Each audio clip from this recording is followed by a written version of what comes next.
Aller en justice contre ses enfants, c'est rarissime. Pourtant, c'est ce qui est arrivé à Peggy. En 2015, elle a porté plainte contre son fils de 17 ans. Aujourd'hui, elle brise le tabou. Peggy, est-ce que vous pouvez nous raconter quel genre d'enfant était Evan? Evan était un enfant très joyeux et une très très forte sensibilité. Quand il était en quatrième, il était en décrochage scolaire. Et je savais que voilà, les sorties, les soirées qu'il consommait de l'herbe, mais je ne me rendais pas compte que c'était qu'on allait vraiment, on glissait vers de l'addiction. Et c'est cette soirée de la fête de la musique où il est venu pour me demander de l'argent. J'ai refusé. Et là, il a fait une réelle crise. Il a tenté de sauter par la fenêtre. Je l'ai rattrapé et c'est à partir de ce jour-là que tout a commencé. Il a été amené tout de suite aux urgences de Sainte-Anne. Et de ce jour-là, on s'en est jamais sorti. Vous avez tenté d'obtenir de l'aide? Ce que je voulais simplement, c'est qu'on prenne le temps de diagnostiquer cet enfant. Ça n'est jamais arrivé. Une fois, je reçois des assistantes sociales. Et oui, je suis pas issue d'un milieu social défavorisé. Et elles ne m'ont pas jugée prioritaire. Et qu'elles ont considéré que parce que vous aviez de l'argent, vous pouviez faire face. Exactement. Et puis encore une fois, mon enfant ne voulait pas suivre de thérapie. Quand on a un enfant qui ne veut pas y aller, qui fait 2 têtes de plus que vous faites comment? Une semaine après l'anniversaire de sa sœur, il a fait une crise de nouveau et il a tenté de me tuer.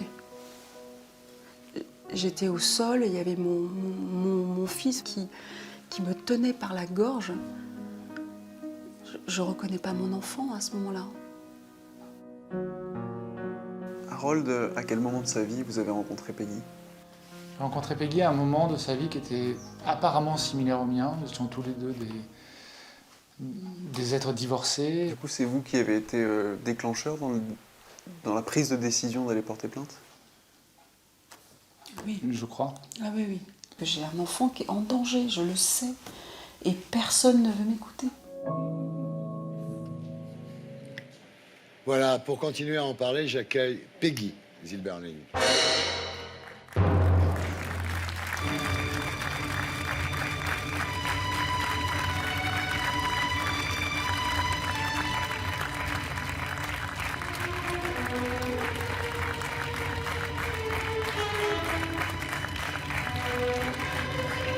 Bonsoir. Bonsoir. Merci d'être avec nous ce soir, Peggy. Pierre. Bonsoir Peggy. Bonsoir. Vous avez donc porté plainte contre votre fils. Suite à cette plainte, il y a eu un procès.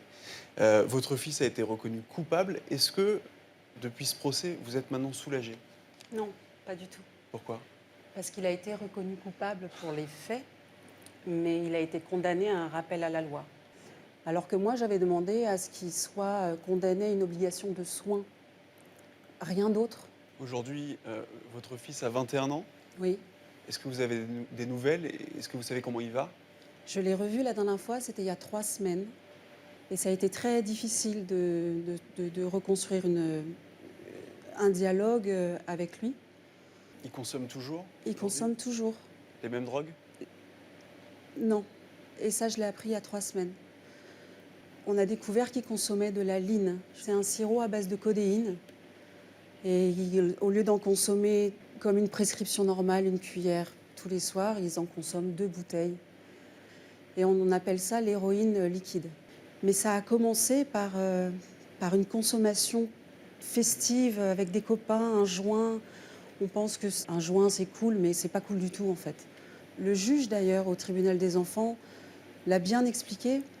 C'est qu'à un certain moment de consommation de THC, il tombe dans la schizophrénie. Et la schizophrénie, une fois qu'elle est là, c'est fini.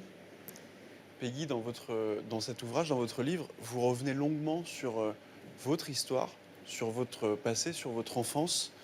Vous racontez la violence de votre père, celle du père de votre fils, qui est aujourd'hui décédé, et maintenant la violence de votre fils.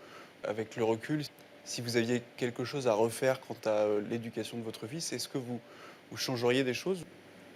Je crois avoir fait du mieux que j'ai pu. parce que j'ai une fille qui, elle, va très bien. Je ne crois pas qu'il a manqué ni d'attention, ni d'amour, ni d'écoute. Bernard? Non, je crois que c'est la douleur absolue, quoi. Et donc, moi, je n'ai rien à dire là-dessus. J'ai juste envie de lire votre livre. Voilà. Et je vais lire votre livre. Merci, Peggy.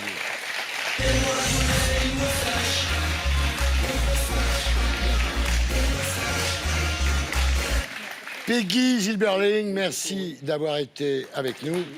Votre livre, Pour lui, est disponible aux éditions Stock.